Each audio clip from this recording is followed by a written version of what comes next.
Well, welcome. Good morning, everybody. We're going to start our session and hopefully keep ourselves on time. My name is Jaikirshan. I'm from Cornell University, New York, and this is my co-moderator. Hi, I'm Kearney. Why don't we just have everyone introduce themselves quickly while Jimmy comes up for our first talk, which will be the SCAI bifurcation algorithm. Asim Ali, interventional cardiologist from National Institute of Cardiovascular Diseases, Karachi, Pakistan. Hi, everybody. I'm Jacqueline Tamis-Holland from the Cleveland Clinic. Hi, Dan Kolanksy from University of Pennsylvania in Philadelphia. Saroj, Neupane, Banner University Medical Center, Phoenix, Arizona. Katherine Kunkel, interventional cardiologist at the Piedmont Heart Institute in Atlanta, Georgia. I'm Sandeep, Jalli, and I'm unemployed for another week. The best position to be in. Agreed. Fun employment. All right, perfect. Well, I stole the moderator's microphone, so they can't say anything for the next 8 minutes while I present a little bit on the SCAI algorithm for calcified lesions. Thanks to the organizers for the opportunity to be here. My name is Jimmy Kerrigan. I'm an interventional cardiologist in Nashville, and this session is going to be really awesome. My talk is going to be a little bit data heavy, and we're not going to get into the nuts and bolts because all of the presenters who are coming up will get into that with regards to atherectomy, lithotripsy, the use of high-pressure non-compliant balloons, calcium nodules, and the complications that we see. What I was asked to talk about a little bit was this document. So this was the SCAI Expert Consensus document on the management of calcified lesions, which was published in February of last year, but the project started quite a bit before that. Kate was on there. Several of the people that you know and are in the room or on the panel you can see as the list of authors.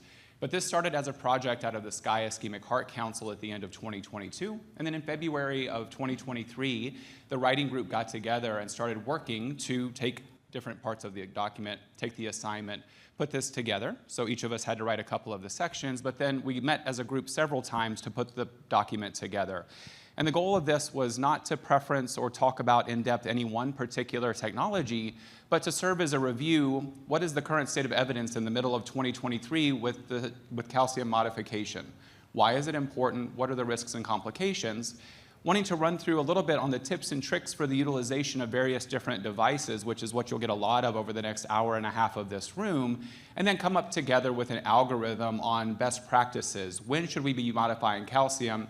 And are there any specific lesion subsets in which we should consider one technology over another?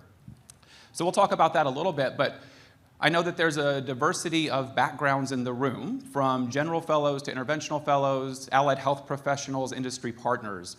So I wanted to level set a little bit about why this is important, especially for people who are not doing PCI at this point. The bane of some of my fellows' existence, thank you for showing up, is the MESA score. When we're looking at our PET scans and calcium scores, we have to go through and calculate what is the likelihood of that patient having had calcium in large clinical trials like MESA. What we know is that patients, as you get older, almost everybody over the age of 80 has some level of calcium in their coronary arteries. And looking at the calcium score here going up to 4,000, there is a subset of patients who have severe or significant calcification, which in and of itself is a risk marker, but for us in the cath lab poses unique and interesting problems. We know that the presence of calcification from several different trials increases the risk of complications, perforation, and dissection, especially when we're using typical balloon-based therapies from a standpoint of pre-dilation. Calcium makes it difficult to deliver our devices, whether that's balloons or stents. And what we have in that situation is that either we cannot deliver the device or we deform the device and cause complications or issues as well. And if we can deliver the stent and we deploy the stent, but we don't fully modify the calcium, we don't crack the eggshell, we don't change the compliance of the wall of the vessel, then that stent doesn't deploy. And if the non-compliant balloon does not fully expand, there is nothing magical about a stent on a stent balloon that says that that's going to expand any better. So in that situation, and again, this will be the focus of the next hour and a half when it comes to the algorithm and the use of these technologies, pre-dilate with a non-compliant balloon. If that doesn't fully expand, then you need to do something more before you put in a layer of cobalt chromium, setting aside balloon-based drug-coated therapies, which will hopefully be a conversation that we'll have in the future. Calcium comes in several different morphologies. The most common that we see is a concentric calcium, meaning an arc of 270 to 360 degrees of calcium. This is what we see angiographically as the tram tracks. This is our typical calcification. But also eccentric calcium can become important. We see in patients who have calcium on 180 degrees of the coronary, only half of that. In the past, potentially we would say we can just go in with a non-compliant balloon, stretch that, and stent it. What we know now is the force of that non-compliant balloon preferentially goes to the soft spot, the non-calcified area, and often what we see in patients when we do our post-imaging is that this is our area of minimal stent expansion because we did not appreciate the severity of the eccentric calcium, we did not modify it, and once it's trapped behind the layer of stent, it becomes much more difficult to treat. And then the bane of our existence as interventional cardiologists, nodular calcium. An entire section is going to be devoted to that a little bit later this morning, so I won't dive into it. But there are potentially particular techniques and technologies that we would use in order to modify calcium in the setting of nodules, and it's important to understand eruptive versus non-eruptive because these do tend to recur and cause stent failure, which is what we're here to prevent. There are several different calcium modification algorithms that have been published, and we're here specifically to talk about the SCAI algorithm, which we'll start going through on the next slide. But what's important to note, just like with in-stent restenosis, the first step in every calcium modification algorithm is imaging. If we don't look, we can't understand what's truly inside the vessel, we can't truly quantify the amount of calcium, and decide together what needs to be treated and how we're going to treat it. Looking at the angiogram and deciding on whether or not something is calcified is inadequate, and the majority of the calcium that we find is something that may be angiographically inapparent. So on the left side of the panel, you have a representative intravascular ultrasound image, bright white with shadow behind it is calcium because sound waves cannot penetrate through hard objects. On the right side, you have a similar vessel, OCT light-based, where calcium you can see is a well-circumscribed spot in the vessel because it's a crystal like glass, so light can penetrate through that. So well-circumscribed lesions on OCT are calcium. And what you can see here also with the benefit of OCT is you can not only see that there's an arc of calcium, but we can measure the thickness, which we take into account when it comes to our IVUS-based measurements. Down for, okay, good. So this is the algorithm. So we'll go through this step by step, but I just wanted to present it here in whole from a standpoint of what the algorithm looks like and what the recommendations are as we work through it together. And as we had discussed, if you think there's calcium, or if you know there's calcium, step one is intravascular imaging. There are a couple of different scoring systems that have been published, most of which have come out of St. Francis, looking at when we should be modifying calcium. The rule of fives, recently revised to the rule of threes, but if it's more than 5 millimeters, or 5 millimeters in length, half a millimeter thick, or 180 degrees or 50% of the circumference, consider modifying calcium. From IVUS standpoint, there are rules if there's any spot that's 360 degrees, if there's any spot that's calcified nodule, a small vessel less than 3.5 millimeters, or a long lesion, you can set up a series of points and can calculate that. So the recommendations from the writing group were we should be modifying calcium anywhere that's 360 degrees. Don't just direct stent those lesions. Or if you have an area of longer calcium, 5 millimeters long, greater than 270 degrees, that's a situation where we need to talk about our therapies to modify the calcium before we put in a stent. Other situations where you may want to modify calcium or risk modifying factors would be the presence or absence of a nodule. Please don't just leave those behind. Small vessels or negatively remodeled vessels from a Kiko score with IVUS, the small vessels were the ones to most likely have stent failure. And again, the thickness of calcium greater than 1/2 or 0.5 millimeters based on OCT.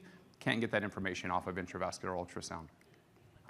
So once we do our imaging, and we should be imaging all of our PCIs, if we meet those criteria saying that there is a calcium burden there that we need to treat, we have lots of different options. And the next several sessions are going to be going through the options on what we're going to be using with regards to atherectomy, lithotripsy, high-pressure non-compliant balloons, other specialty balloons.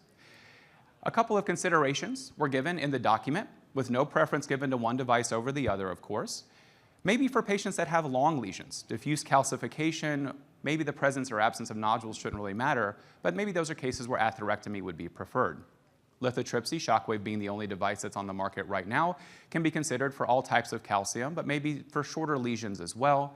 And then specifically, if you have a lesion that's less than 5 millimeters in length, going in with a cutting or scoring or specialty balloon high pressure non-compliant would be appropriate there as well. If you can't get the IVUS catheter across the lesion, or you have not met those criteria for calcium modification, the recommendation is to go in with a non-compliant balloon, sized 1-to-1 with our distal reference, the size of the stent that we're going to put in, and expand it. If that balloon does not expand in 2 views, if the wire does not center, don't put in the stent, because you then have an issue that we need to solve. Or what happens often is the balloon doesn't cross either. So the non-compliant balloon didn't go, your imaging catheter didn't go, or you decided not to use one. So in the algorithm, it's recommended that if you can't deliver your non-compliant, we pivot directly to an ablative technology with atherectomy, orbital, rotational, laser, not much use in the severe calcium, unfortunately. After you do atherectomy, we want to test with a non-compliant balloon or use intravascular imaging to make sure that we have calcium fractures, that our balloons fully expand, again, because sometimes we need to combine these technologies with one another. If we see that you have calcium fractures, and ideally if we get one-to-one non-compliant balloon expansion in a couple of views, proceed with your stenting. However, if we don't get that expansion, it's time to rethink our strategy, potentially use an adjunctive therapy. If we used atherectomy before, now consider lithotripsy or vice versa, the use of specialty balloons, higher pressure balloons, et cetera. Again, don't put the stent in until the non-compliant balloon fully expands. So again, that's the algorithm that was put together by the writing group and published at the beginning of last year. The next hour and 15 minutes is going to go over this a little bit more in depth with each of the individual technologies. But again, I appreciate the opportunity to be here, and it's almost football season. So these are my kids before the Texas-Vanderbilt game last year protecting the goalpost. We didn't get to tear those down, unfortunately.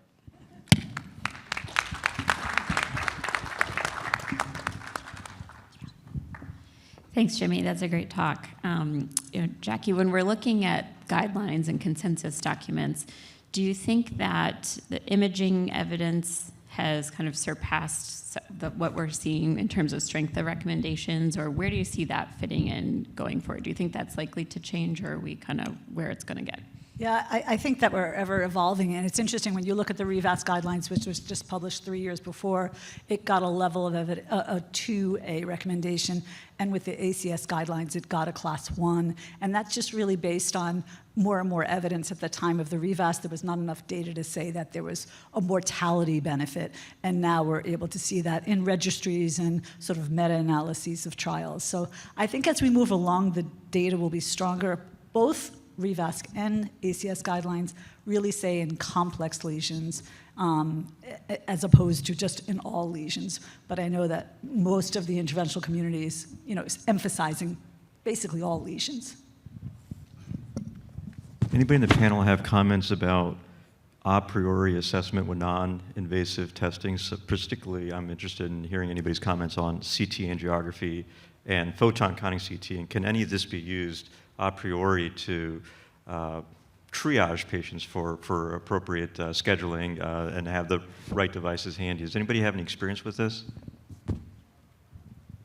No experience with photon counting CT, but we did a lot of CT in Minneapolis. And I think the CT usually is pretty good, but it does struggle a bit sometimes when you have a lot of calcium. Sometimes you can't really tell whether it's all intravascular or extravascular. So CT is good. I mean, again, I've never used photon counting CT, but I don't know that it's perfect for this yet. I would just add the quick comment that about, with respect to imaging, how important it is that I think we're often surprised. Sometimes you really don't see a lot of calcification, even on fluoroscopy, and you think it's going to be a straightforward lesion, and then as you slip the IVUS in, you find a concentric ring of calcium that you really weren't looking for, and we see that regularly. So it just emphasizes that what Jackie talked about in terms of the emerging evidence about imaging being important, but the clinical practical evidence is that we find that every day, and it really changes your approach as soon as you're in there. Great comments. For the audience, I have a mic here, and there's a mic in the front. So any of you wants to come and ask a question, feel free, just raise your hand. I'll be right there with you, and can ask the question from the panel. Kate, I think you're up next. So great. Kate's going to give us a talk on atherectomy tips and tricks. Okay. So I think part of my goal is to remind us why we care about atherectomy and what is often becoming an IVL first world. So when we're talking with fellows coming out of training, I think the number that are comfortable with atherectomy, especially for calcium modification, has dropped quite a bit, and we'll have more about IVL coming here. We'll add in some laser in a minute. But I think there are a few times where it's nice to have both technologies available in your lab. So if you're lucky enough to have that, really the times we're looking at rotational atherectomy for certain is very long diffuse lesions, in particular when one area there is essentially uncrossable. So if it's really difficult to get the microcatheter down, if we're unable to cross with a microcatheter or low profile balloon, these are really the cases that we're leaning heavily on rota and starting with a small burr. There is a risk of entrapment that we don't really see an effect with orbital for the most part, but can be very effective in particular in those really tight lesions. I think orbital can be really handy, especially with large vessels when you have a 6 French guide. So if it's a more focal area and a very large vessel, that can be helpful. I think we do need to be careful if there's existing dissections, and I'll show you a case that sort of recommends that. Both, all atherectomy devices have approximately a 1% perforation rate, which is consistent with the calcium literature based on studies. So for me, this is what an orbital case looks like. This lady had an end STEMI after an EVAR. She's on dialysis, and my fellow said, well, maybe it's thrombus, and we shoved the IVUS in there and said, no, it looks like it's calcium. So it's tight, but it's a 4.5 to 5.0 vessel. I think this is an area where we had a large guide in from the groin because we were doing her left main at the same time, but overall you could easily accomplish this with even a 6 French guide many times and be set. I think just to follow up Jimmy's point, following atherectomy with a 1-to-1 NC balloon ultimately, typically I'll start with a balloon that makes some sense for the vessel. If we have image guidance, just go right to that. Otherwise, then do my IVUS run or OCT and then size appropriately and check with that. If you look at the orbital data and some of the early atherectomy data, they really weren't following with NC balloons after atherectomy, and I think that's some of the limitations in the data that we see. So overall, I think that pairs well for large vessels, focal lesions, and especially eccentric calcium, that you can lean on the change in wire bias in both directions to interact with that. For me, this is what a rota case looks like. This is a gentleman who has this tight subtotal RCA lesion. The first attempt, they were able to get a wire down, but were unable to cross with anything. So we came with dual access in case we needed to go retrograde. He does have some septal collaterals, large guide extension, tried a torqueable microcatheter, couldn't get that through. I think in those cases, we'll often go to a fine cross, because Bill Nicholson told me that might kind of center you, and it's easier to free throw the rotofloppy. I think like most things he's taught me, that seems to be true in my experience, but that can be helpful. Sometimes it'll cross a little further because it's not interacting with the calcium as well. This case, it didn't cross, so we free throw the rotofloppy and are able to get down there. I think those are cases where I would start with a 1.5 burr because your entrapment risk and complication rate tends to be lower. But I think what we'll see here is often there are other cases, and this is why imaging is so important to me here. We're really focused on that really tight spot, but more proximally, there's actually a nodular area that you see on the right IVUS image that ends up being where our MSA is. And so we went back to do a little bit more work there. I ruptured one IVL balloon, came back with the Wolverine, tried a second IVL balloon, it ruptured again. I figured I didn't want to send a letter to myself about how much money I was spending in the cath lab, so we decided to switch strategies then. And I think overall, that's where with calcium, the other aspect that we don't always have, the best benchmarks is, one, is it good enough? In this case, we have an MSA of 9.7. It is sort of eccentric and D-shaped. I think this is an area where maybe a bigger burr, maybe orbital. You could try other specialty balloons, might be helpful. Typically, I'll leave those at the index procedure, and if they do have ISR, I think it's more consolidated and fibrotic and a little bit easier to hit harder with an OPN or something like that. But I think those are all important things to kind of have a moment in your mind of where to stop so we don't push all the way to perforation, especially in eccentric lesions. I think for very distal lesions, it's a good thing to go into the case considering about guide extension compatibility. So I find that for a 1.5 burr, which is all I really use, even in distal lesions, an 8 French guide extension is really the easiest workaround for that. You technically can often fit that through a 7 French, but that's if you're preloading them all together. And what I really want is to have the guide extension down and then bring the rotaburr in. I wouldn't dynaglide in or use glide assist because you can get wrap around the back. And there are some larger ID guide extensions coming down the market. The current one out is liquid, where that does size up a little bit, so 7 French will work there as well. But I think that can be helpful. If you're considering the size of the 1.25 crown, then that loads more easily in general in even a 6 French guide extension. But same thing, just because it fits outside of the body, it's not always going to load very well, especially if you're radial and going through some of those bends. So I think keeping that in mind, and if you can get a 7 French guide extension or a 6 French liquid based off the ID, that can be more helpful there too. Both rotational and orbital atherectomy specialty wires have a similar fracture point. So if you remember the construction, they are lower profile, and the weakest point is really as you approach the radiopaque tip. So one of the reasons we want to be further from that, this was early in our practice, the crown popped forward when we were doing orbital. In one of our early cases, the guide popped back, and then you can see the wire and whole system kind of crumples forward, and then the wire tip stays behind. So in this case, we elected to go fish that out, and we're able to go finish the case, but trying to leave some distance there. I think the main safety issue with rota, with fractures, those are the worst kind of perforations, and so trying to actually move the wire after about 1 minute of atherectomy time is helpful. I like to do that on Dyna just because I find that easier to manipulate, but it's why you want more wire purchase to start, so we have more to work with. Laser atherectomy still has a place, I think, in certain cases. So we talk mostly about it in ISR, which will come up in this meeting otherwise. But in uncrossable lesions, it can be helpful for the main reason that we can use it on any wire. And currently, that's really the only forward looking treatment that we have. Of course, Javelin is entering trials, and that will be interesting.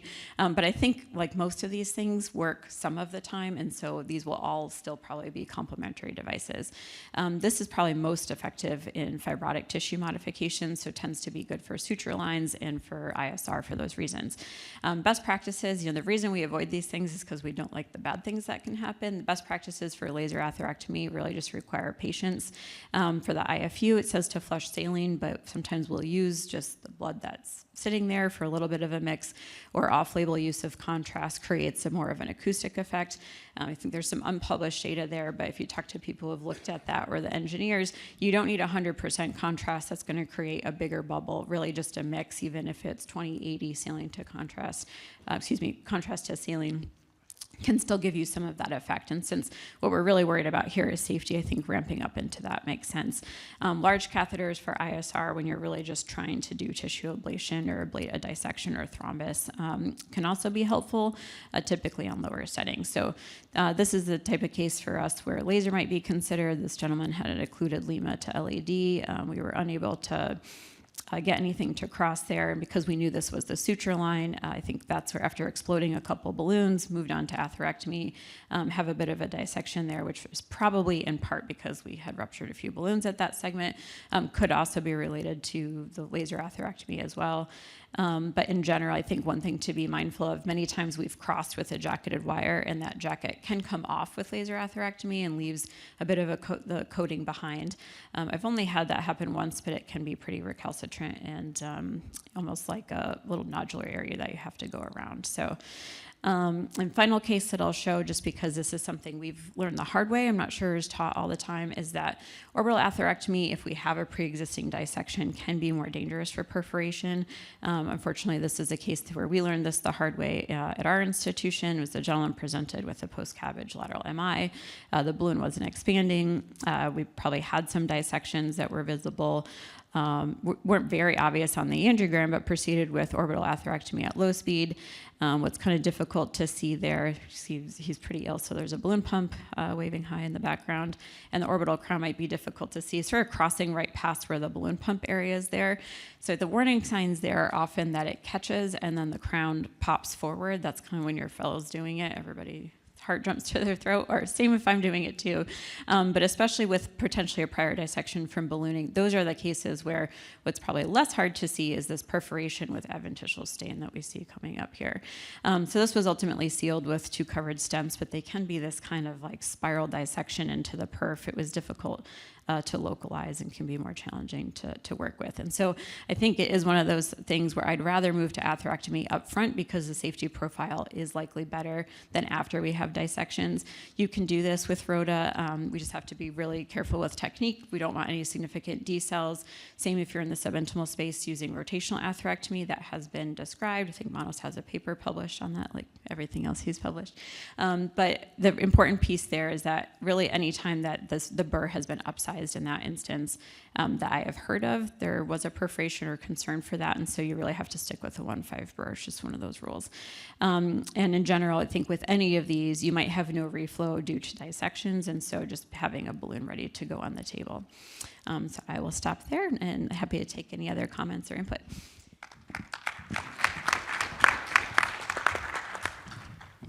Could you give me some of your thoughts on the differences practically for IVL versus rota?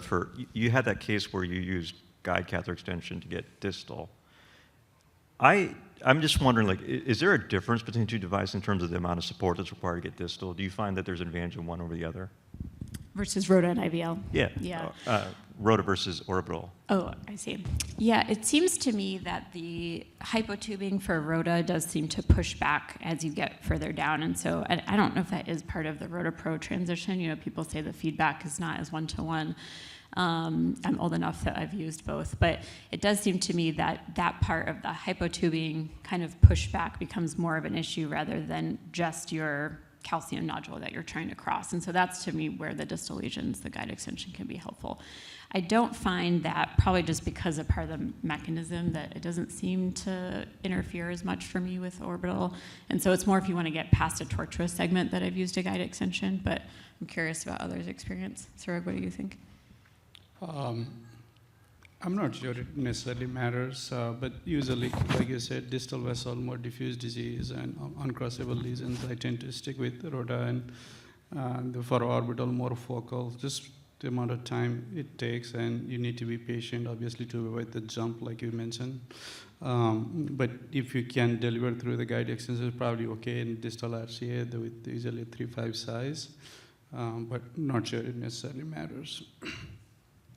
Okay, I do have a question. Can you talk about after you do atherectomy and IVUS, NC balloon and IVUS, what exactly you're looking for before you decide to stent? And if you do think it needs plaque modification, how do you choose between IVL or Cutter or like OPN and some of other high pressure balloons? Yeah, it's a great point. So I think, you know, sometimes the surprising finding on the IVUS run is despite atherectomy, you have some area that you didn't engage. It's usually with a small burr, right? So you're in an LED, you treat the really tight lesion, and proximally there's some napkin ring that you really haven't modified because the 1.5 burr can skate through, but it's still going to really limit your stent expansion. So I think that's the type of case where you're typically looking for some other specialty balloon. You know, Shortcut is looking at randomizing IVL to cutting balloons, so I think we'll get some data from that. Part of it is the way we're sizing and using that has changed over the years. With like a cutting balloon, we round down, go high. And so I think you can do whatever you want as long as you use the sizing to make that safe, and then you re-image in those cases. The other is like the one I showed where you get that lunar eclipse coming through. I think that's the eccentric nodular calcium that I truthfully came out of training not recognizing. I think we used to say, oh, well, there's nothing else we can do. We did rota and high pressure balloon. It is what it is. But I think now that we have other technologies, usually multimodality systems seem to tackle that better. Yeah, I think the one point Kate made is cutting balloon, if you're trying to use it, the nominal 6 atmosphere probably not going to work. You need to go high pressure, and I'm sure most of us know that it's a compliant platform. It tends to grow, so it's important to undersize by a little bit so that you are not creating a perforation. I think another thing that I sometimes struggle with is what do you do when the rota won't cross, right? And so I think that discussion is kind of what speed are you starting with, what speed are you comfortable going to, and when are you switching out to a new burr, right? And so versus downsizing to a smaller burr size. So I'll just tell you my practice. I don't tend to downsize to a smaller burr almost ever. I almost exclusively use that 1.5 burr, which may be right or wrong. But I start at 160. I'm very comfortable going up to 200,000 RPMs. And at 5 minutes, I'm swapping out to a new burr, and that can make a huge difference. So if you're just leaning on something and it's just not going, don't forget to swap out to a new burr. Yeah, that's a great point. So I'm an early career. So I train in rota, but in my practice we have orbital. One thing I sometimes struggle is know when to stop. Like how many runs do you do? What is your protocol? Like how many? You know, when do you know how many runs you have to do? When do you stop? You know, Are you asking with orbital? with orbital, Yeah, I with was going to orbital. say, you know how it makes that high-pitched Yeah. dying animal sound? Yeah. When I stop hearing that, if it's a big vessel, I'll do 1 or 2 runs on high speed. That's like literally all I know. My You guys fellow do? calls it the dying cat sound. Yeah, see? When the So it's dying the cat same. sound stops, you're Yeah, done. yeah. We're consistent at least, yeah. So I have a question. Perwaiz, can we come up?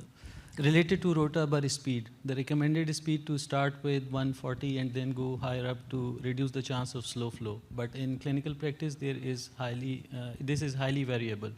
People start with 180 and then go to up to even 200. Recently, we did a case, then After multiple passes, we were unable to get through the lesion, and we went up to 210. So what is your opinion on this?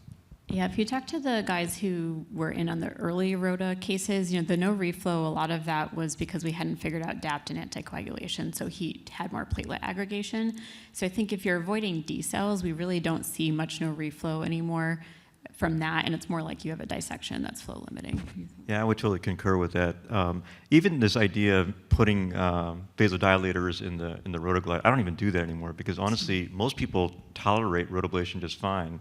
It's those vasodilators that make them hypotensive, so I don't use it at all. The DAPT seems to prevent the slow flow that we were worried about, and you don't need the vasodilators in the infusion anymore. Yeah, great point. All right, well, Meraj is going to talk to us about IVL. Thank you very much. Thank you for the invite. Thank you. Nice to see you guys. All right.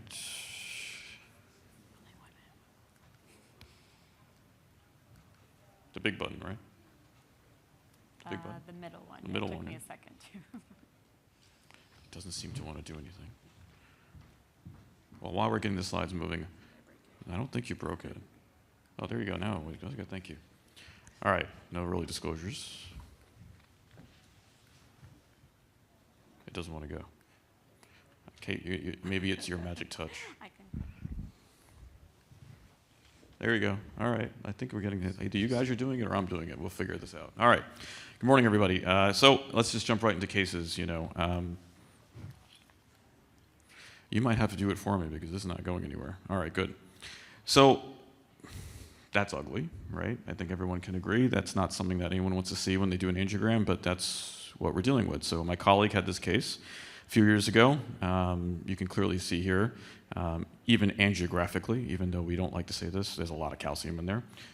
But the imaging will obviously tell you and confirm it, and there's a lot of calcium in there. I think you can pretty much say that. Yeah, it's not going anywhere. Thank you.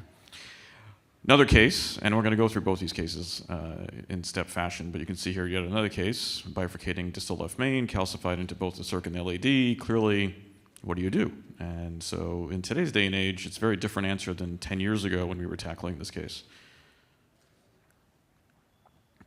All right, so what we know, and just for the sake of time, I'm not going to go into all the details of this, but we know what calcium is. It's our worst enemy. We know it makes our life miserable. It takes away our procedure time. We sit there trying to knock our head into the wall because, in the back in the day, all you had was rota and balloons, and you did what you could. Now with all these new atherectomy devices and what we're going to talk about here, lithotripsy, there are options. It really limits stent expansion. So you could try to put a stent in if you don't completely dilate your vessel, and guess what's going to happen? You're going to be back with an underexpanded stent and restenosis in 6 months. And all the restenosis literature out there pretty much tells us exactly what the issue is. It really limits the effectiveness of balloon angioplasty alone, and vascular compliance obviously is important, but we're not going to get into the details of that. And we know the outcomes are worse. Calcium is really a problem for us. Imaging is key. You have to image, right? You have to image to understand. When it's obvious railroad track calcium, you can see from a mile away, I think you know it's calcium. But when it's not obvious, there's a lot of times we underappreciate calcium. And I think it's important to really, in this complex PCI realm, imaging is absolutely key. I will not sit here and tell you that every single vessel and every single lesion needs to be imaged. That's probably not true. But these cases need to be imaged, and you really need to know what you're doing and how you're doing and what you actually did to the vessel. And it's really a good learning for anyone who does calcified cases. Do a post atherectomy or post IVL image, and you'll actually see, you'll learn a lot about what you think you did and what you actually did. And then as you do that more and more, you get better at understanding what vessels you should treat how. So image-based calcium scores, there's all these scores. Again, not getting into the details of it. We've already discussed this ad nauseum, but let's suffice it to say, if there's a lot of calcium, you probably need to do something about it. So let's talk about what I'm here to talk about, which is IVL. Currently on the market, not for too long, this is what we have, Shockwave. And so Shockwave has gone through multiple iterations. The original iteration was fewer pulses, slower pulses. The balloon was, the emitters were a little more exposed. It was not as great of a device, but it was pretty good. And now the newer generation device is actually a lot better. You have a lot more pulses, you have better efficiency, and practically speaking, it's a lot easier to deliver this and actually do it without unraveling the device. and not get caught on the edge of your guide. If anyone remembers the original device, that would happen sometimes. So it's gotten a lot better. So we all know that eccentric calcium, there's limitations, right? So we have all tried this. Tried a balloon angioplasty, something, the calcium's on one side, it really just goes to the compliant side, the non-compliant side doesn't do anything, right? You try atherectomy is awesome. We all do it every day, it's great, it's fantastic, but the problem with atherectomy is that again, it may only take a gutter out of it. It may not actually do everything you need to do. And this is probably the difference from the last conversation between rota and orbital atherectomy. Rotational atherectomy will literally create a tunnel, whereas orbital atherectomy may do a little more fracturing because of its orbital nature, right? So you have a little bit of a different mechanism of action. But the wire bias and how large a vessel it is, which goes back to the original point also, is important there to understand. So you can't treat all calcified lesions the exact same way. And I think that's the point of this, is that you really have to understand maybe there's one therapy, maybe there are multiple therapies. We all know about nodules, right? Nodules are a pain in the neck. And these are the ones that actually will, especially if they're eating up into the adventitial layer of the vessel, will be your perf, will be your vessel that decides to open up in a bad way. So the point is to treat it. Atherectomy can treat nodules, obviously depending on which atherectomy you choose. But we're going to talk about here that even IVL can treat nodules, and actually it's pretty impressive how well it treats it. It's really a fragmentation of plates and sheets of calcium. There's multiple histologic types, but suffice it to say, it can be a very painful scenario and can really limit your ability to do PCI, as we all know. The mechanism effect of IVL, as you can see here in this wonderful pictorial diagram, and Kate, thank you for the slides, I stole them from you. You can see here that the calcium is fractured. Now, obviously, you don't see that wonderful image on the top there. You see that OCT image on the bottom there, which really shows you a nice fracture in the calcium. It even shows you some small dissection planes in the intimal layer on the non-calcified side, right? So understanding what you're looking at with imaging is really key, and understanding which device does what is also very important, and how the nodule is being treated is key as well. So we know that it is safe to treat nodular calcium. Ziad had published this data, which pretty much shows a minimal stent area and expansion with and without nodules. You can see here very safe, really no difference between the two groups, and no real major outcome differences either. And I think it's important to know that it was not originally thought that this would work very well for nodules, but I think as we do this more and more, we learn, if used properly, this technology can be very good for even nodular calcified lesions. And in CTOs, you can see here that, as Kate was mentioning earlier, this is yet another modality to use. We all know, those of us who do CTOs, if you do atherectomy in these CTOs, and especially if you're too close to the adventitia, you'll make holes in vessels. And none of us like making holes in vessels, although, what did we say? What was it? The Perforators Anonymous. Thank you very much. That was the complications course. So we're all Perforators Anonymous, though not so anonymous. So the goal of this is can IVL really help you decrease that chance? Can you actually do IVL in the calcified subintimal space and actually decrease your risk of perforation or other issues? And I think this shows that pretty much is a lower risk of perforation and more efficient procedures compared to rotational atherectomy and CTO PCI. Obviously, not all CTOs are the same. Not all calcified lesions are the same. So, take grandiose statements with a grain of salt. Not every device will work in every single scenario. So here's a case of a colleague of mine. We'll go through it. You can see here in the first one, they attempted to do orbital atherectomy, and then they went with balloon angioplasty. You can see here clearly the balloon not expanding. Then they went with IVL, and then they decided, still not expanding because the vessel is quite large. That was the first case that I had shown you. Then they decided to go with laser. They really threw the entire bucket at this person. Then they went with rotational atherectomy afterwards, you can see there. And then they finally put a stent in, and you can see here that they got expansion. Obviously, you're not going to get perfect expansion, but you can see the expansion is very, very, very good as compared to what you saw originally. So this is now throwing the whole bucket at this person, right? This is like everything you could possibly imagine you threw at this guy. The question is this really the best way to do it? The result's not bad, but is this the best way to do it? And I think the answer is probably not. I think the answer is in today's day and age, this was years ago, you could probably do it a little differently. If you remember that bifurcating left main lesion, you can see here that, you know, back in the day, we'd probably either atherectomize each limb one at a time and remove the wire and try to salvage as much as you can. I think in today's day and age, you can atherectomy one limb and lithotripsy the other limb, or lithotripsy both limbs, if you can get the balloon down and actually get a pretty good result. And you'll see here, in this particular case, this was rotational atherectomy to the LED, followed by IVL to the circumflex. You'll see here that I was stenting, bifurcation stenting, and you can see here a pretty good result, right? And obviously, the one thing about IVL is obviously leaving up the balloon for the number of pulses that you're obviously, the faster the pulses deliver, the less time the balloon is up, but still being occlusive to a left main and a dominant left system. So, you know, in cases like that with low EFs, that's where you may have hemodynamic compromise if you leave up the balloon for too long. So your support is obviously something that you have to consider as well. We all know that that there are many algorithms for the management of coronary calcified lesions. This is just one of them. I think it goes through some of the discussions that we were having earlier, and I think it's important to understand how do you put all these tools in the bucket and make sure that you're using them in the best way possible for the best outcome possible. And there are these algorithms are all over the place, so obviously you can choose whatever you like, but essentially what they go through is that you image, you make sure that you have a good pre-dilatation. If you're able to dilate it and you're able to do it with non-compliant balloons, you probably don't need anything else, and you can probably do a really good job as long as your imaging shows that. If you're unable to do that, the question becomes are you crossing with atherectomy then, or are you then using IVL, depending on what you're seeing on imaging? If you get a great result, you can stop and move on and do your stent and get a good optimized PCI. If you're not able to, make sure you do the multimodality technique to make sure you get as good of an optimization as possible. You are not trying to make this look perfect. I think that's the one thing we have to all remember. Perfection is our enemy. Perfection is going to hurt us and the patient. You're just trying to make a good MSA, a good luminal area, get good ascent optimization and expansion, and that's really the goal of this. Please don't try to go perfect. All right, in conclusions, we have all the tools to treat calcified coronary disease. The methods of selection of those devices is really key. It's experience and imaging, and I think that's really the two things that you have to do. We have to do right by our patients, and this is my public service announcement.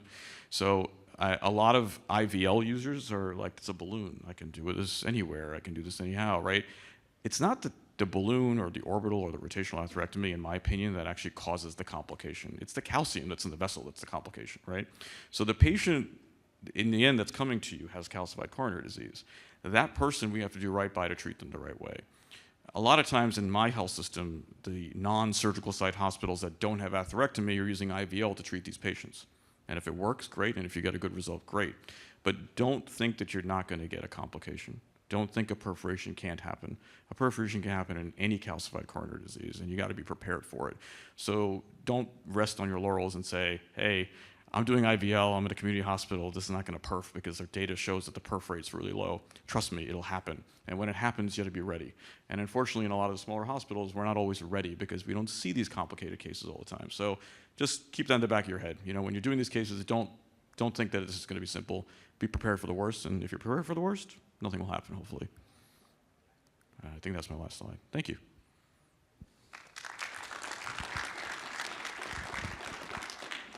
This is weird. I feel like I have my back to you guys. So I don't know which way. That was a great overview, Perwaiz. Could you give me some of your thoughts on some of the practical aspects of the balloon itself? So I had a very simplistic concept of how this balloon works. I thought that, okay, it's a 10 millimeter balloon and it applies 10 millimeters of energy and it's in a 360-degree arc of energy.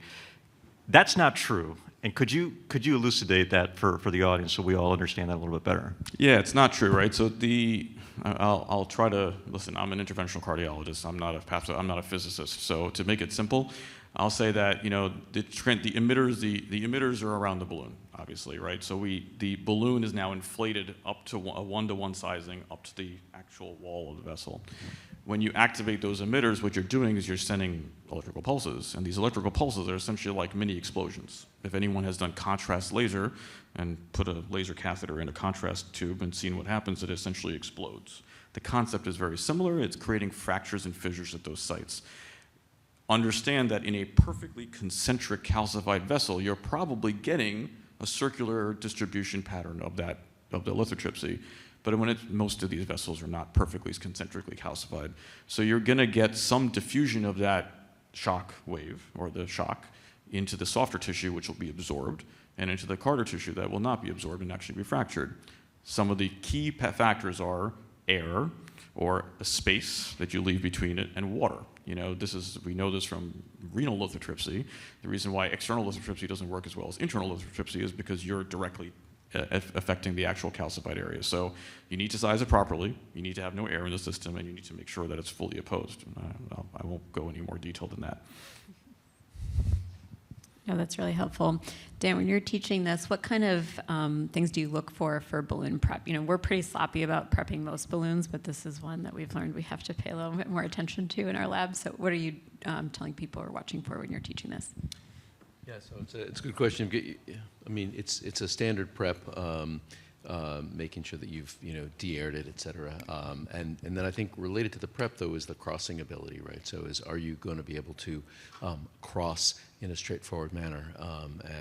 And I think that's where sometimes you get into trouble. You know, the Disrupt CAD studies were beautiful, and they really, as you look at them, 3 and 4, they showed that this is a device that could be used for any kind of calcium, as you pointed out, nodular, circumferential, but there are clearly some lesions where it's not going to cross easily, and I think that's one of the key distinctions. So I guess I would ask Perwaiz, when you're thinking about, you showed that left main and some others pretty typical lesions, are there some key factors other than just really tight and uncrossable that you think about where you don't want to go to IVL?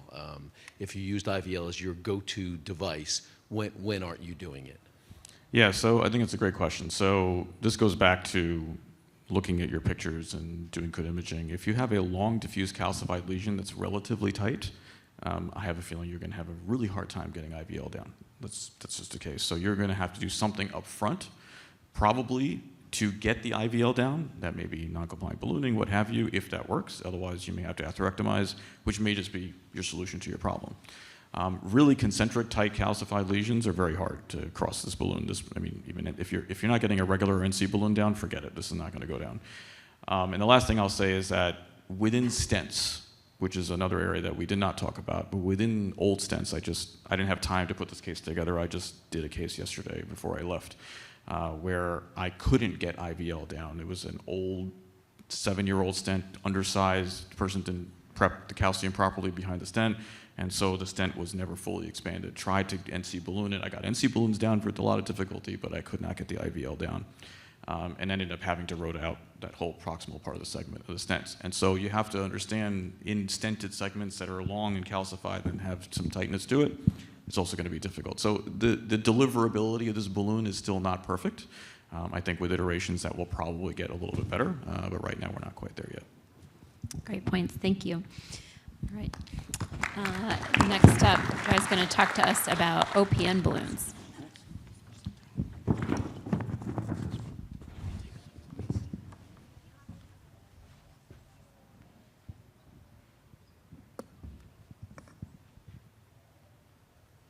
We good?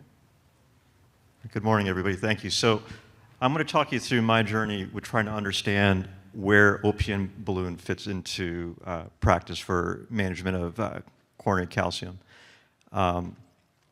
So this is sort of the brochure that you get when the rep comes to your hospital. It's an ultra high pressure balloon, and I'll talk to you a little bit about what that means. It's 6 French compatible, obviously 014 wire compatible. In the EU, it's indicated for treatment of calcified lesions and in-stent restenosis. The FDA has approved it for the prep of coronary lesions as well as bypass graft lesions and post-stent dilation. That's the official line, okay? And what is it? What exactly is this? Why do we even care? So the way that this balloon is built, it's actually 2 layers that allow it to be inflated to ultra-high pressure. So what is ultra-high pressure? So, non-compliant balloons are meant to have a very flat growth curve. So you take them to rate of burst pressure and they stay within the parameters of what their diameter is supposed to be. But if you exceed that pressure, it'll start to grow. So everything has a rate of burst pressure. These balloons are meant to be inflated up to 35 atmospheres without an excessive increase in the diameter of the balloon. They're all factory tested up to 45 atmospheres. And so why do you care, and why would this be helpful? So all of these balloons, there's a full size matrix that they're available in from 1.5 to 4.5, and there's several lengths that are available. But But what is the practical reason for this? Why would this be helpful, and how can you use this in your practice? And I'll be honest with you, I didn't really think much of the balloon until one of my colleagues who does a lot of brachytherapy started using it and realized what kind of luminal gain that she was able to achieve. And that really kind of opened my eye to try to understand what's going on here. So we've all talked about this. So as you inflate a balloon in an area that's non-expandable, the parts that are compliant are going to accommodate that pressure. So if you go up higher and higher on inflation pressure, you'll get a dog bone effect in the balloon. The areas that's not expandable simply will not expand, and all of that pressure will be applied to the areas of the balloon that are in compressible tissue. That's where the danger occurs, because those areas will expand beyond the parameters that the balloon was designed to be at. So if you have a 3.5 NC and you decide you're going to take it to 30 atmospheres in a concentric ring of calcium, the dog bone effect will be well beyond the 3.5 that you intended, and that's where the perfs and the dissections and all the other complications occur. And that's really what this balloon is designed to avoid. It's meant to maintain that predicted diameter, and it allows you to be more liberal with the application of pressure. So the concept here is you have a space-occupying lesion that's heavily calcified, non-compressible, that's obviously smaller than the distal lumen. So you undersize your balloon to accommodate that ring of calcium, and you go to ultra high pressure to hit that non-compressible tissue. And so that very, very high pressure is being applied in an undersized fashion in an artery. So it's not going to hurt the artery, but hopefully it'll apply enough pressure to actually crack the calcium. That's the idea. And so it's critical that this be done with intravascular imaging. You have to undersize by at least 0.5 millimeter to do this safely. And I can't stress that enough, because if you do 1-to-1, you will have issues with this balloon. So is there any data on this? So it turns out there is some limited data. So this is a study, an observational study done on a small group of 50 patients that were done in Switzerland, and was very interesting. This is all done with image guidance, and what they showed is they could achieve over 80% expansion in these heavily calcified lesions in almost all the cases that were done. And what I thought was very interesting, and I'm still having some trouble understanding how this can be, is they found that the calcium fractures occurred both in concentric as well as nodular calcium. And that part's, honestly, I still find that a little bit hard to understand, but that's basically what they're seeing, and they were able to see this with pretty low complication rates. And you can see on the graph on the upper right that OPN is what achieves the biggest luminal gain compared to all the other devices that were used in this small series. So pretty interesting data. And this is a case that was done by one of our structural fellows actually last week, which I think kind of like, illustrates these concepts pretty nicely. This is a patient with a SAVR and a very tight calcified osteal right coronary lesion with lots of calcium that's both concentric and nodular based on the imaging that we see. Now, he did this with a run-through wire and a JR4 6-French guide catheter, and he was able to do all of this with just conventional balloons and an OPN. So pretty impressive. So his panel C shows you what the distal vessel roughly measures. So based on that, he used an undersized balloon. So first, he took a 275 NC, and you can see that the balloon is dog boning, and he can't quite get things to expand. After he pre-dilated the lesion with the NC balloon, he put in a 3.5 OPN, which is undersized compared to the 4.5 distal diameter, and he was able to get very good expansion of that balloon. And then we imaged afterwards, and you can see both the concentric ring of calcium as well as the nodular calcium with the ostium. They were both modified with disruptions pretty impressively. And then he put in the stent and then optimized the stent with appropriately sized NC balloons and got very good luminal gain. So no IVL, no atherectomy, no advanced therapies, just a couple of balloons.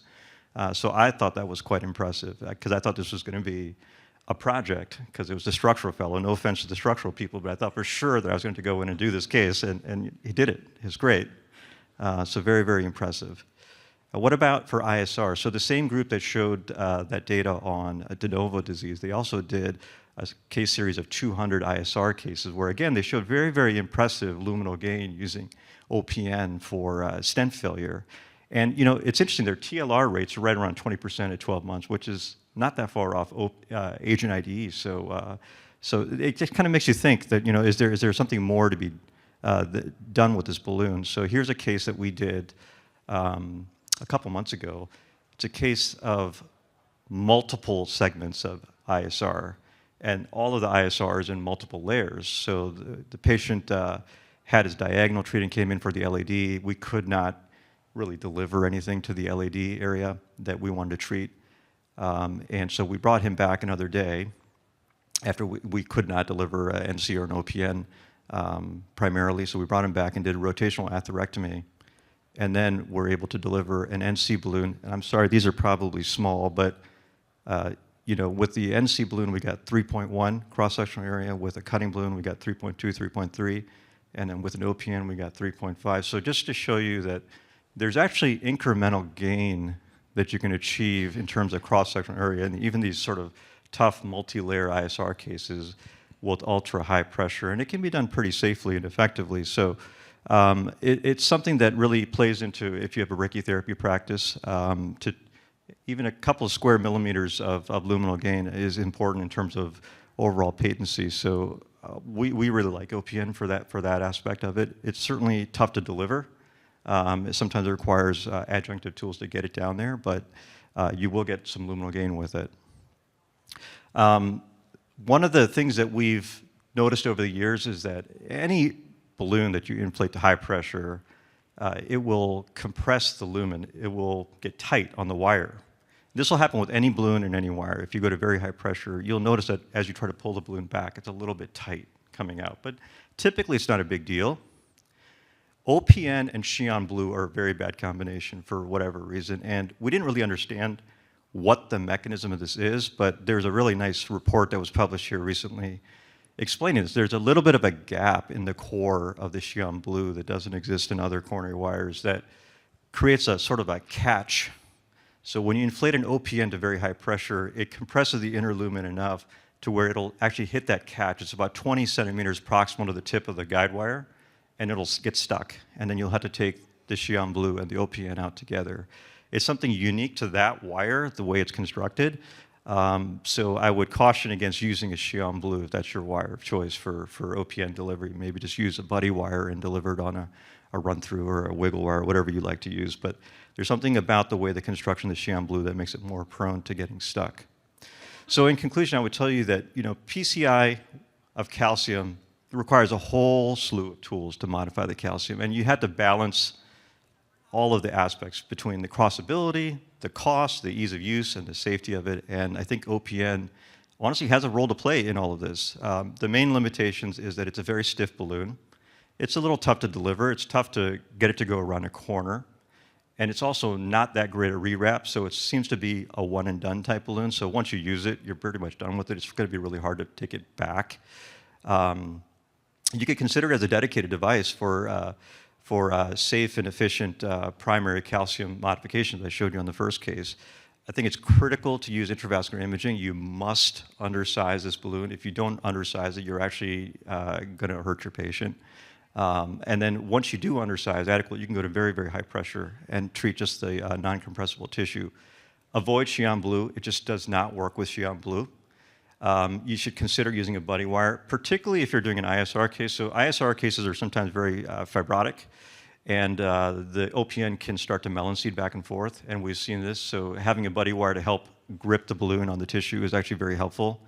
And lastly, I would say that we do need some randomized clinical trials to try to understand exactly where this would fit in the algorithm. So I'll conclude with that.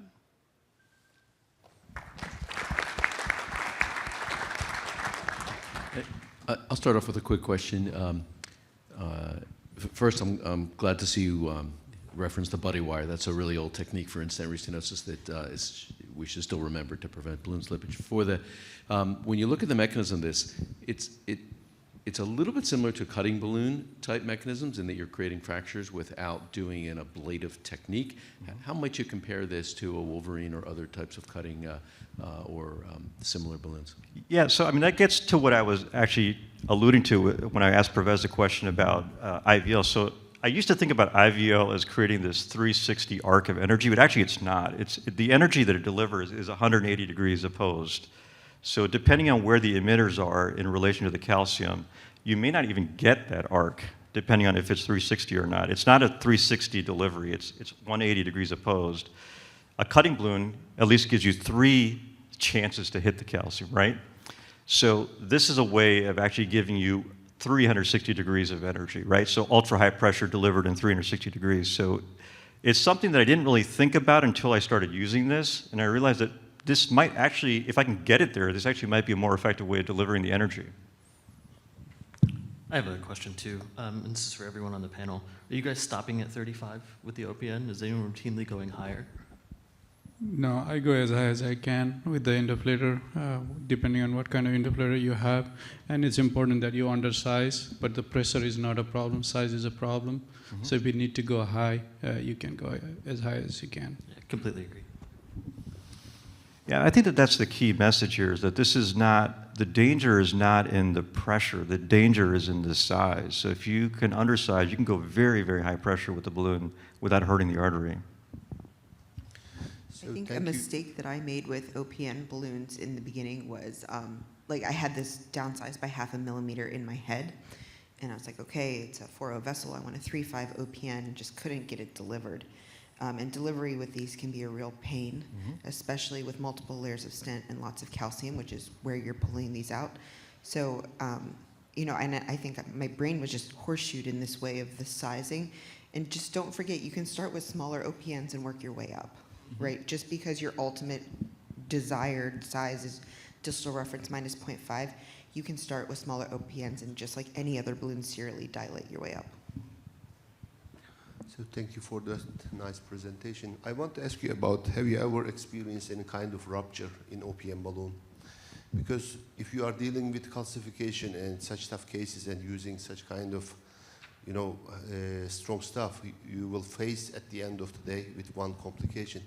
So I had a case of OPN balloon rupture, and this is something like a bump inside the vessel, and this rupture creates a huge dissection and perforation, and it is all the way down to the aorta. It was a proximal LAD case and down to the LAD, and you know, the patient was quickly deteriorated, and we did nothing actually to solve that problem, and the patient passed away. We lost the patient. So if you are dealing such kind of a high pressure balloon and it ruptured in 35 atmosphere or something like that, we are going up to 50 atmospheres in our country, for example, while we are using with the balloon. But if you are dealing with such kind of high calcification, so if you are over 30s, then you have to be aware of this kind of rupture. And its rupture is not something like a balloon rupture, it's something like a bump inside the vessel. And the dye is all around the scene, and you become shocked, and the patient quickly deteriorates. So my advice while you are using such devices, sending a safety fire at least, not for the slippage only, but also for sending a quick sending of a graft stent to that segment, and maybe always being aware of you will face with a rupture, and what will you do when you face with such kind of a great rupture. It's something different because, so company says that it's safe.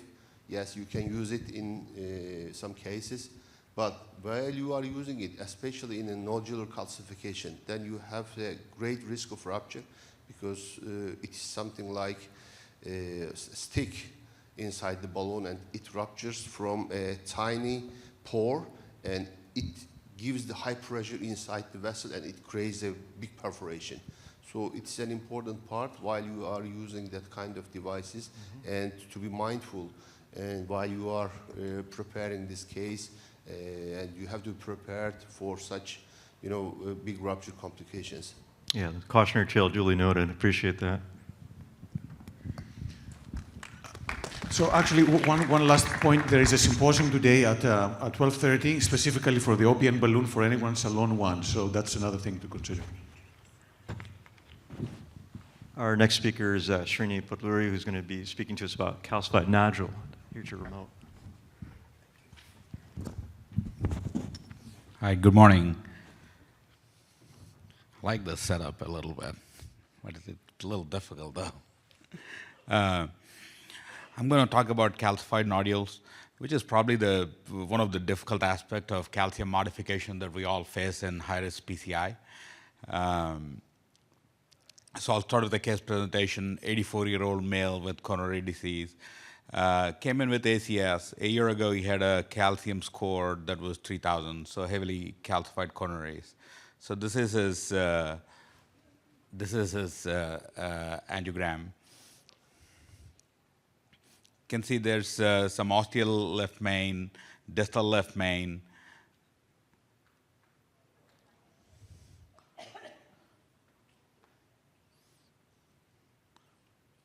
The proximal LAD is calcified but looks fine.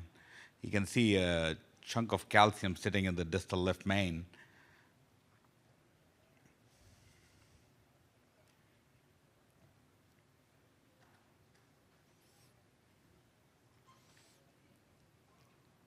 Whenever you see this, you're like, oh, you're already worried what you should do next. And the RCA is fine, calcified but fine. So this is the, I was run up in the same patient in the LAD. He also had Raymer's disease. So you can see the panel on the right side, there are 3 different areas that shows calcified nodules in different aspects. The first one in the middle shows at 6 o'clock there's a big calcified nodule, and the last one also shows between 5 and 6 large calcified nodule. So coming to the let's talk about the calcium and calcified nodules first, and then go into what we did for the case. So when you talk about nodules, there are 2 types of calcified nodules. One is the eruptive calcified nodule, and the other one is the non-eruptive. The eruptive are the ones that have projections into the lumen on the top of the calcium, and usually if you see a concentric calcium, you'll see a nice rim of where you see a nice rim of calcium and you can't see anything beyond it. With the nodules, the calcium is extending into the blood vessel. You see like a more of a convex nature to the calcium into the stenosis. And then if it's eruptive, the convex nature of the stenosis is not smooth. It has eruptions that come along, and then you may also find thrombus in those eruptions in the calcium. And then the non-eruptive wants to have a smooth edge to it, and we'll talk a little bit about the pathophysiology of those. And usually, most of them are seen in the proximal LAD and the mid-RCA. So most of these also you see calcified nodules in people who have more than 270 degree calcium. When you do the IVUS and you see that they have more than 180, 270 degree calcium, that's where you find most of these calcified nodules. The pathophysiology or the mechanism is these usually happen. The nodules usually happen at the hinge points, at the points where there's maximum motion in the coronaries. And initially it starts with a plaque, lipid core plaque, and then starts to calcify. And then eventually, if you go to where it says A, that's where the calcium is fractured because of the hinge point motion, and then it causes hemorrhages into that plaque, causing that eruptive calcified nodule, which as it stabilizes, it becomes smoother and still has a lipid base, and slowly the calcium nodule forms on it. That part where there's a lipid base and the calcium nodule forms on it is still a deformable calcium nodule. You can still treat it and you'll get pretty good results. And then slowly, with time, it becomes more calcium on calcium. So everything is calcified. Those are the ones that you can't deform. So why do we care about this calcified nodules? The biggest thing is the challenges we face with the calcified nodules. We can't expand them. You put the balloon, you have a dog boning, and the best you could get is an elliptical lumen in these patients with calcified nodule. You think about you could do a atherectomy. You use your typical 1.5 burr, it's gonna not even do much of a scratch on that calcified nodule because it's gonna be deflected because of the wire bias away from the nodule. So and then you will be left with elliptical lumen. So let's talk about how each of these different types of calcified nodule respond to what we do. So the eruptive plaque this is the one that is more often happens in acute coronary syndrome. And with treatment, whatever treatment we use, which was well described with the IVL or atherectomy or both, and opium balloon, you will get a pretty good lumen. Your post-stent optimization is fairly good with the eruptive plaque. And the deformable non-eruptive plaque, this is the one with a smooth calcified nodule with a lipid base. These are still deformable. You get a pretty good lumen. If you look at the B3 panel, you see a good stent expansion there. The ones that are the most difficult are non-deformable, non-eruptive plaque. These are the ones that you're left with a lumen that is elliptical. So the goal, when we try to optimize these patients, is the goal is to get a MSA that is reasonable and has the least of the issues. So that'd be the key for treating these patients. Again, perfection is not necessary as long as you get a good MSA. That's 90% of the distal reference. So this is a typical management algorithm. This algorithm doesn't have a mention about intravascular imaging, which is very important. For that matter, this is one of the situations where you also have to do IVUS run right after you modify the plaque. Normally, you may want to, you probably, for a typical lesion, you say you would do the pre and then the post-stenting. But this is a situation where you would want to do, after you modify the plaque with whatever treatment you use, atherectomy, IVL, cutting balloon, or high pressure balloon. So after you're done with that, I think it's very important to do intravascular imaging before you put a stent in there, because the algorithm may change. If it doesn't expand, you may not want to put a stent in there because you may not get good results.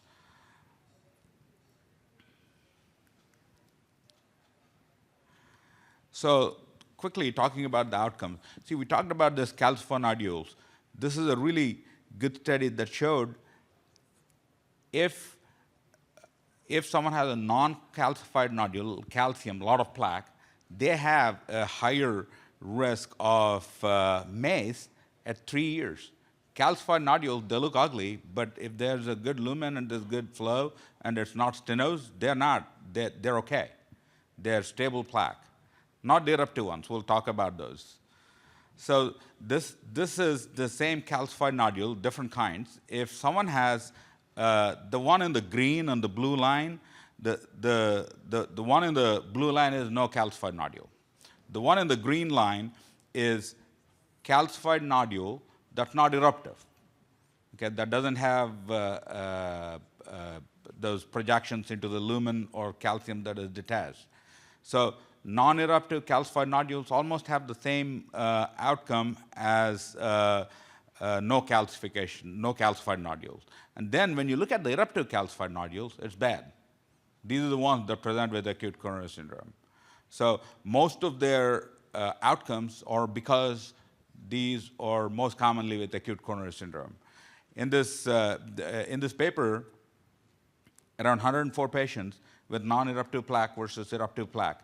In patients with eruptive plaque, usually came in with acute coronary syndrome, they have a higher target lesion failure at 24 months compared to the non-eruptive calcified nodules. Again, eruptive calcified nodules, usually acute coronary syndrome, these are the ones that follow the same prognostic implications as the acute coronary syndrome. This is IVL data suggesting that this is from the DISRUPT trials, the OCT sub study of all the DISRUPT CAD trials. which showed that if you use IVL in calcified nodule or non-calcified nodule, they have fairly good outcome and they're comparable.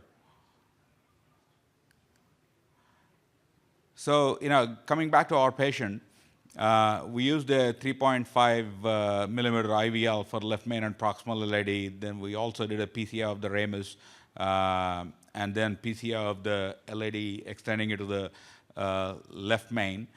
And then finally did a part in the left main with a 4.5 by 8 NC balloon. These are the final angiogram pictures.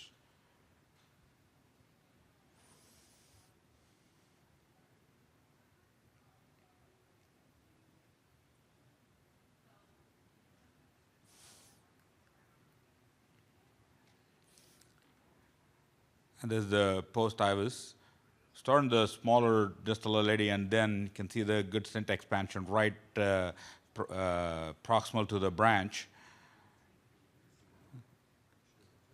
And then the sub-panel shows where those calcium nodules were. And we got a reasonable post-stent MSA, and we stopped there. So you can see some of the stented areas are not typically round, so they're elliptical.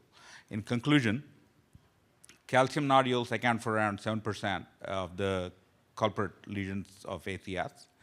Two main types, you have to remember, eruptive and non-eruptive. In the non-eruptive, there are two kinds, deformable, which you may get good stent expansion, and then the non-deformable, they're the ones that you won't have good stent expansion.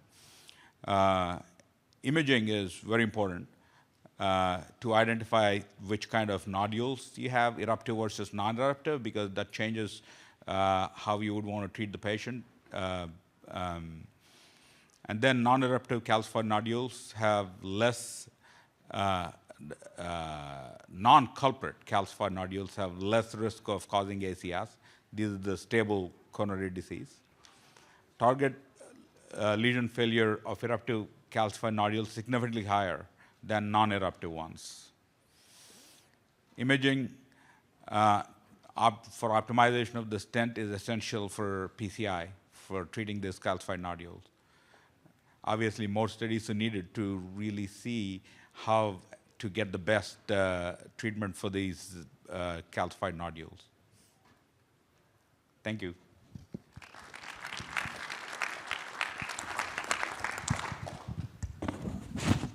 I got to ask you, how do you know if a nodule is deformable or not based on imaging? Please, elucidate us. I can't tell. It's for the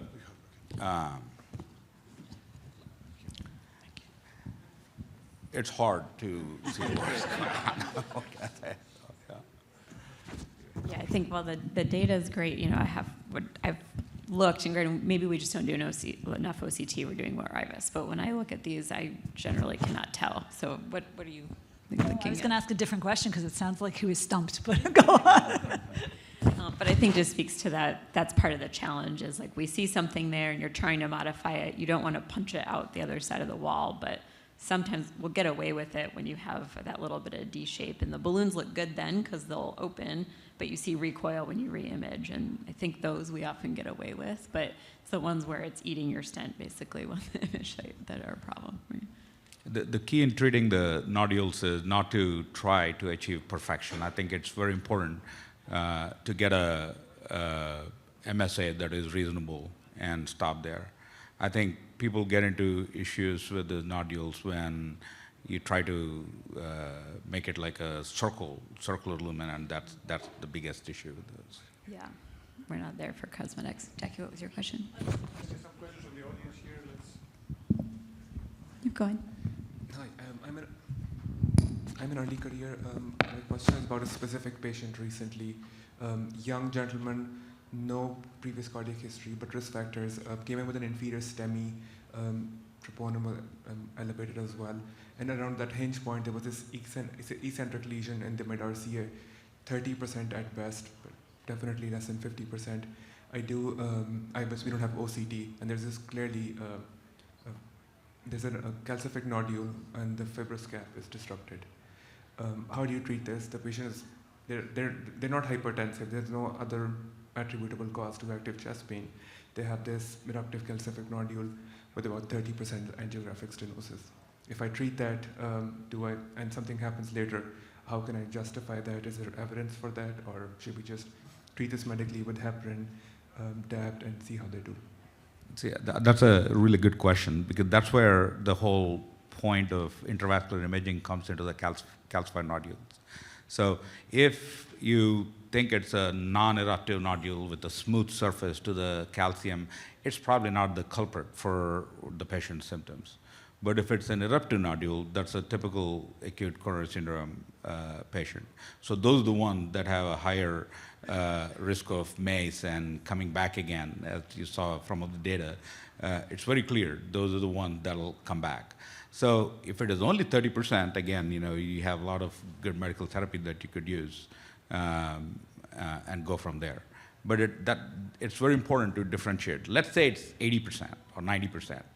Then again, you go back to the eruptive versus non-eruptive and treat them accordingly. And my second question is, if it's a focal nodule that's less than 1 quadrant, it's not concentric, it's nowhere close 180 either. Mechanistically, is a cutting balloon better than IVL? Yeah, we don't know the data about that yet, but we just did a trial called shortcut trial. We will know the results of that, which is where it compared with cutting balloon versus IVL. We'll know about it probably by TCT or next year. Hey, great One talk. more question, and then we can have the next speaker start making their way up. Go ahead. Yeah, thanks. Great talk, Srini. So for most of my career, we were in an era with rotational atherectomy where we were thinking about it more for vessel prep than for definitive treatment. And so we would think about a burr to artery ratio of 0.3, 0.5. The algorithm you alluded to, I can't remember the term, aggressive or something, sizing. What does that mean, and how comfortable are y'all? How big would you go if you're thinking about a calcified nodule or a real calcified area there? That's a great question. I think the initial rotoblator studies, when they were done in the 1980s, people used to upsize the burr from 1.5 to 2 to 2.5. I have almost never did a 2 millimeter burr, almost never. So, because the rate of complications kept increasing as the burr size increased. So, as calcified nodules pose a different issue. Even though you increase the burr size, it still ends up not, because of the wire bias, it still may not score your calcified nodule. At this time, the only need for rotational atherectomy is to get your other equipment in so you can continue to modify the lesion, like say to get the cutting balloon or IVL into the calcified area to treat it. In my experience, the calcified nodule, the rotational atherectomy doesn't do a whole lot. Orbital atherectomy may have a different role. It may create a little bit of an elliptical lumen inside it and may give you a little bit more, there's data about it, may give you a more luminal area, but still in the calcified nodule it remains to be seen how and which modality would work the best. Yeah, those are great points. All right, thanks so much. All right, so anyone who's treated calcium knows that it can cause complications. Dr. Tsai is going to talk to us about that. Good morning. Thank you, Manos and others, for this conference. Appreciate the invitation. I'm going to talk about complications of calcified lesions.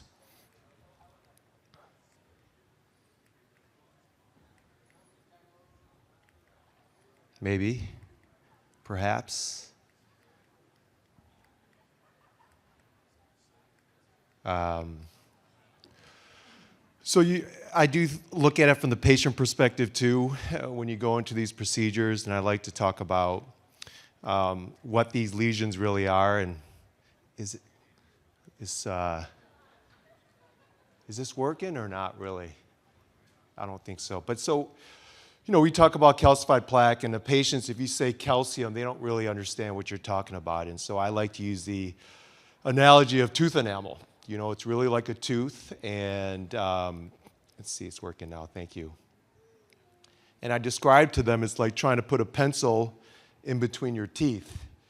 And it's as hard as a rock, and I talk about these stalactites that come from the top and stalagmites from the bottom that impair the delivery of our equipment. And just like Dr. Meraj was saying, this is really for us our nemesis. So early career fellows out there, and even mid or late year interventionalists, is still really your nemesis, and it's our kryptonite or it's our Voldemort. And for me, it's these Ohio State Buckeyes. What can be worse than that? And why are calcified lesions our nemesis? It takes time, right? Your day is interrupted by the issue of whether I deal with this or not. And most of the time you don't need it. I think historically we have a lot of tools in our toolbox, but we did just fine probably 10 years ago. Maybe had some more ISR, but in general you could take care of the problem. And let's be honest, in today's age, where when I was a fellow at Michigan, 50% of our cases on the board were ISR. We don't have those reps anymore.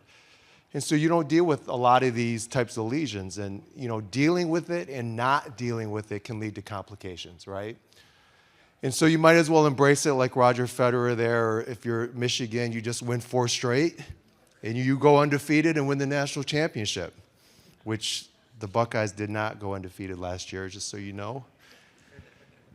So I'm going to talk a little about the ways in, the ways out of complications. The sexiest complication in my mind growing up here is burr entrapment. You talk about it, and if it happens, it's devastating, it's dramatic, because this has already sort of ruined your day because you have to do calcification. And this is a well-described, you see that LAD, calcified focal lesion.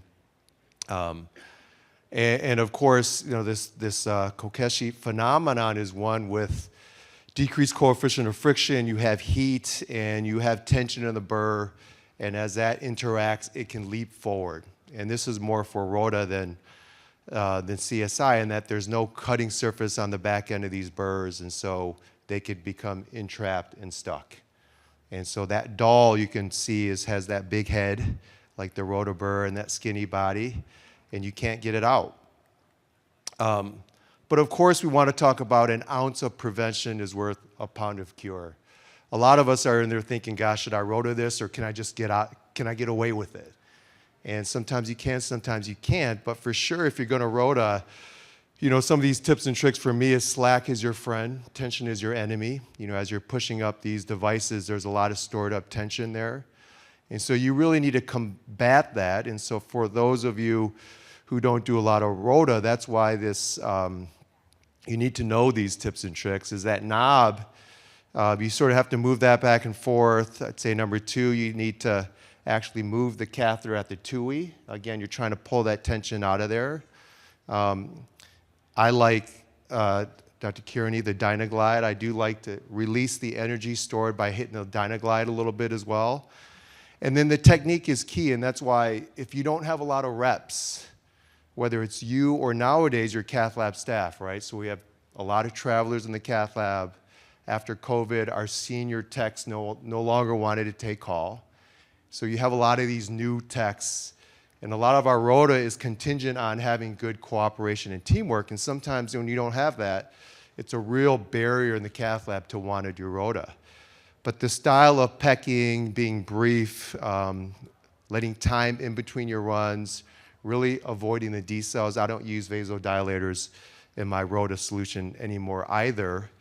Allowing the burr time to cool, and then not getting too close, obviously, to the radio opaque for multiple reasons, is a way to prevent the jumping of the burr and burr entrapment. This is an overview about how you deal with the stuck burr. So obviously a call a surgeon shouldn't be your move there, but you should probably let them know. In this particular case, they did a second guiding catheter and they wired around the burr. How many of you guys have wired around a burr? It sounds impossible, right, if you have burr entrapment. So that, to me, is kind of a funny one that you can do, and it sometimes works. In that particular case, they ballooned next to the burr, and it released it, and they were able to pull it out. But sometimes there's a dominant strategy. And so my goal today is the dominant strategy is the one that everyone in here should know about and should be ready to use, which is using a guide extension catheter over the shaft. It can be the rotor burr, or it can be a balloon. That should be your dominant strategy.